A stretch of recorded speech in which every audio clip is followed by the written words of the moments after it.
Olá, pessoal. Vamos continuar os nossos estudos. Unidade 4. Vamos para a nossa unidade 4. Vamos compartilhar aqui o slide.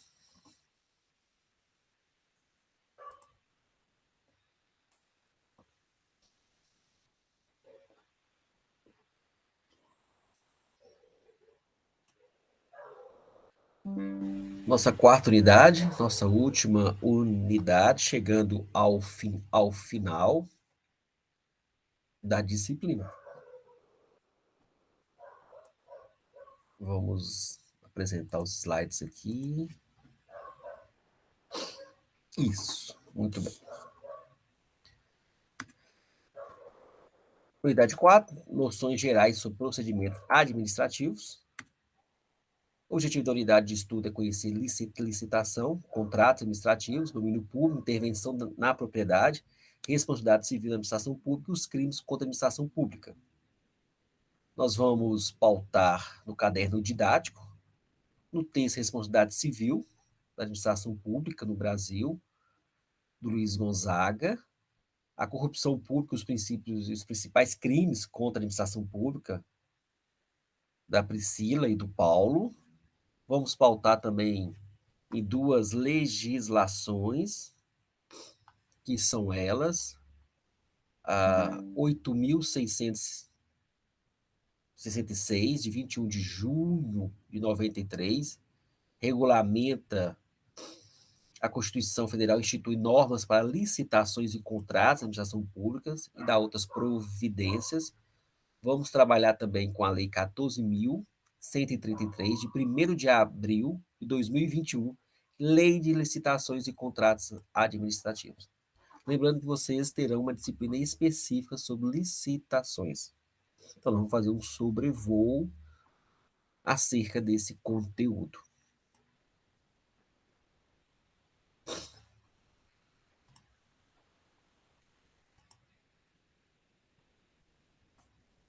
Muito bem. A garimpagem dos seguintes textos, como já foi falado: licitação e contrato administrativos, na compreensão de Meirelles, licitação é um procedimento administrativo mediante o qual a administração pública seleciona a proposta mais vantajosa para o contrato de seu interesse. A Constituição Federal institui normas para licitações e contratos da administração pública e dá outras providências.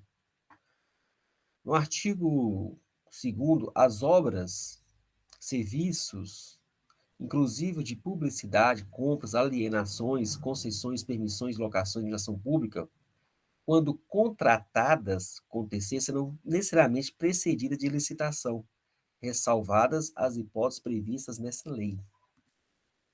A licitação destina-se a garantir a observância do princípio constitucional da isonomia, a seleção da proposta mais vantajosa para a administração e a promoção do desenvolvimento nacional sustentável, e será processada e julgada em estrita conformidade com os princípios básicos da legalidade, da impessoalidade, da moralidade, da igualdade, da publicidade, da probidade administrativa, da vinculação ao instrumento convocatório, do julgamento objetivo e do que lhes são correlatos.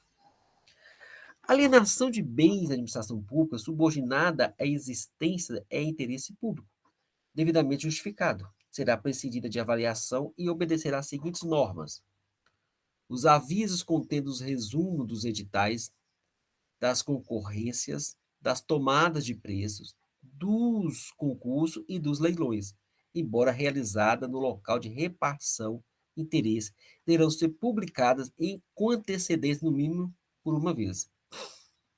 São modalidades de licitação: concorrência, tomada de preço, convite, concurso, leilão.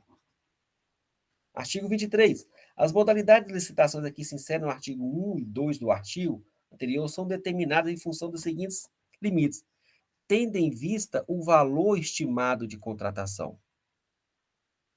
Em alguns casos, é dispensável a licitação. Nós vamos aqui, são cláusulas necessárias em todo contrato que estabeleça objeto e seus elementos característicos, regime de execução ou forma de fornecimento, o preço, as condições de pagamento, os critérios, data base, periodicidade, o do reajustamento do preço, os critérios de autorização monetária entre a data do adimplemento das obrigações e o efetivo pagamento. Aqui nós estamos apresentando a legislação, o regime jurídico dos contratados administrativos instituído por esta lei confere à administração, em relação a eles, a prerrogativa de modificá-la, rescindi-la, fiscalizar, aplicar sanções. Buscar serviços essenciais, ocupar provisoriamente bens móveis, imóveis, pessoal e serviços vinculados ao objeto de contrato, na hipótese da necessidade de acautelar por ação administrativa, de faltas contratuais pelos contratos, bem como na hipótese de rescisão de contrato administrativo. Estou apresentando a lei, a gente está lendo a lei juntos aqui, pensando a lei juntos. Agora nós temos a lei 14.133, de 1º de abril de 2021, Lei de Licitações e Contratos Administrativos. Na aplicação dessa lei será observado o princípio da legalidade, da impessoalidade, da moralidade, da publicidade, da eficiência, do interesse público, na probidade administrativa, da igualdade, do planejamento, da transparência, da eficácia, da segregação de funções, da motivação, da vinculação digital, do julgamento objetivo, da segurança jurídica, da razoabilidade, da competitividade, da proporcionalidade, da celebridade, da economicidade e do desenvolvimento nacional sustentável, assim como a disposição. A licitação será conduzida por agente de contratação, pessoa designada pela autoridade competente, entre servidores efetivos ou empregados públicos, dos quais permanecem na administração pública, para tomar decisões, acompanhar o trâmite da licitação, dar impulso ao procedimento licitatório, executar qualquer outra atividade necessária ao bom andamento do certame, até a homologação. Quais são as entidades competentes e os servidores públicos? As entidades competentes e servidores públicos que tiverem participado do procedimento relacionado às licitações e aos contratos que se trata essa lei, precisar defender-se na esfera administrativa, controladora ou judicial, em razão de ato praticado com restrita observância de observação constante, em parecer jurídico.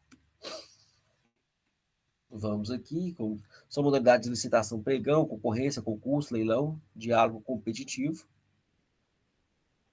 Aqui vamos aprofundando, falando um pouco mais o que vai ser. Opa. O leilão pode ser cometido a leiloeiro oficial, o servidor designado pela autoridade competente da administração. Regulamentado deverá dispor sobre seu procedimento operacional. A modalidade de diálogo competitivo é restrita a contratações em que a administração visa contratar objeto que envolva as seguintes condições: inovação tecnológica ou técnica, impossibilidade de o órgão ou entidade ter sua necessidade satisfeita sem adaptação de soluções possíveis, impossibilidade de as especificações técnicas serem definidas com precisão suficiente para a administração, verifica a necessidade de definir e identificar os meios e as alternativas que possam satisfazer suas necessidades, com destaque para os seguintes aspectos: solução técnica mais adequada, requisitos técnicos aptos a concretizar a solução já definida, estrutura jurídica ou financeira do contrato. Vamos passar aqui para frente. O julgamento das propostas será realizado de acordo com os seguintes critérios: menor preço, maior desconto, melhor técnica ou conteúdo artístico, técnica e preço, maior lance, no caso do leilão, maior retorno econômico.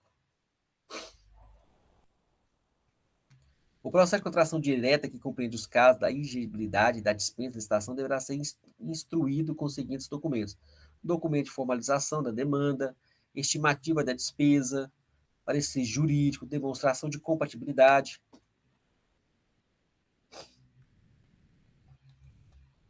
Comprovação que o contratado preenche os requisitos de habilitação e qualificação mínima necessária, razão da escolha do contratado, justificativa de preço, autorização da autoridade competente.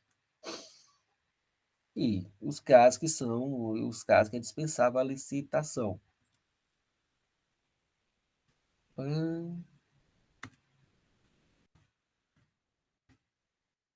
Elenquei alguns artigos para que vocês possam garimpar essa legislação. Nós temos a intervenção na propriedade e domínio público. No ordenamento jurídico brasileiro, pode-se encontrar diversas restrições à intervenção do Estado sobre a propriedade privada, entre as quais se destacam limitações administrativas, ocupação temporária, tombamento, requisição, servidão administrativa e desapropriação. A propriedade do direito individual, que, entretanto, segundo a Constituição de 88, deve cumprir uma função social. Limitações administrativas são medidas de caráter geral, prevista em lei com fundamento no poder de polícia do Estado, gerando para os proprietários obrigações com fim de condicionar o exercício do direito de propriedade ao bem-estar social.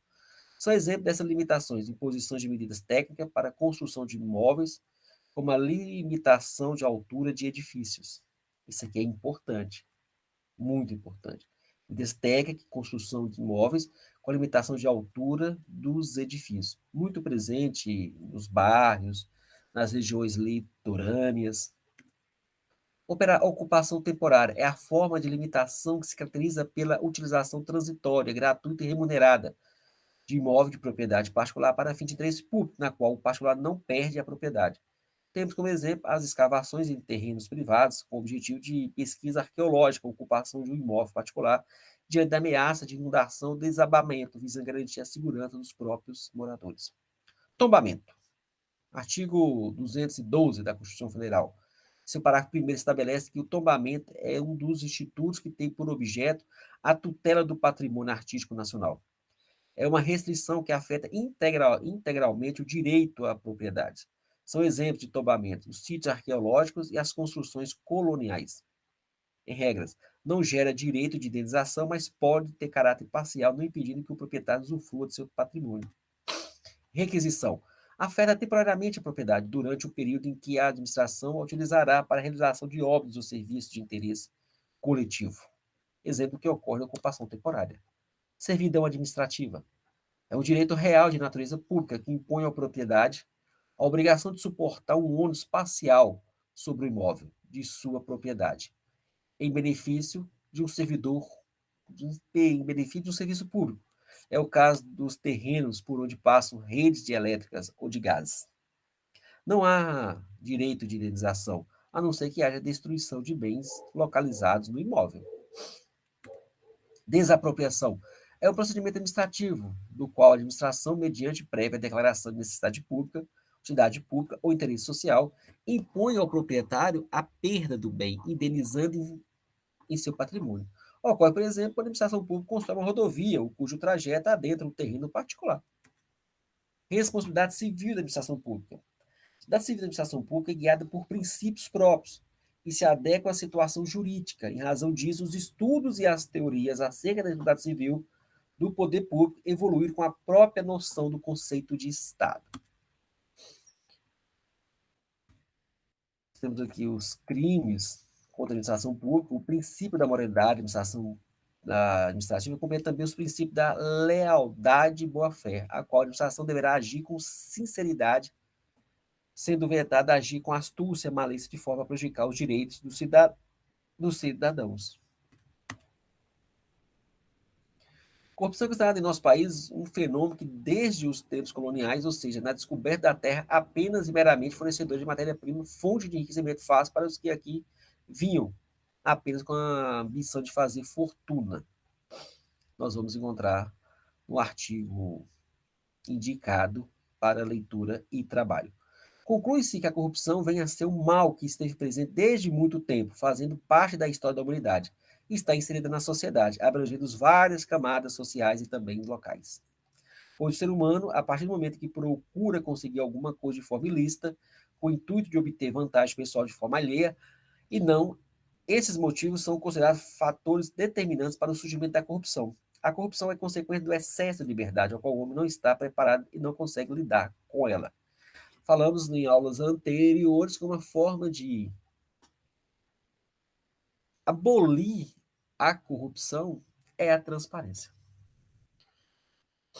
No âmbito penal, são verificadas as seguintes normas brasileiras que tipificam a conduta da corrupção. Aqui a gente listou uma série de legislações.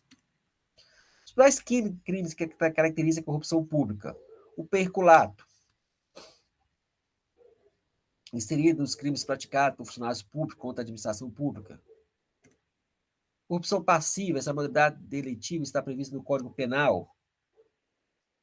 solicitar ou receber para si ou para outro, direto e indiretamente, ainda fora da função ou antes de assumi-la, mas em razão dela vantagem devida ou aceitar a promessa de tal vantagem. Nós temos a corrupção passiva. Corrupção é um fenômeno mundial e o problema da corrupção no Brasil está longe de ser resolvido pelo fato de existir um grande desrespeito às legislações por parte de políticos e administradores. Para seu combate, surge a necessidade de reforma política com regras e procedimentos transparentes do controle das campanhas eleitorais, reforma judiciária com punição mais rápida aos casos de corruptos, reforma administrativa que estabelece critérios rigorosos nas nomeações para cargos de confiança, reforma fiscal e tributária que controle com rigor os gastos públicos. Numa sociedade amadurecida e que estimula a ética e transparência na administração pública, não se admite argumentar o que precedeu o ato da corrupção, passando a ser execrado o empresário que pratica tal ilicitude com o intuito de gozar de privilégios e favores nessas concorrências públicas. Bons estudos, muito obrigado. Esse é o fechamento. Nós trabalhamos sobre a corrupção e crimes a partir. Não, nós trabalhamos dentro desse texto aqui.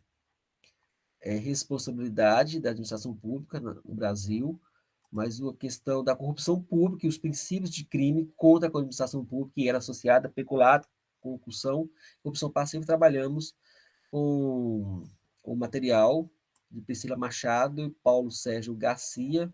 Muito interessante, leia o texto, faz a garimpagem do texto. A conclusão é bem rica para a gente, o texto ele explora, trabalha, como é que você faz para combater a corrupção. O combate à corrupção passa pela necessidade de uma reforma política, como já foi falado. A gente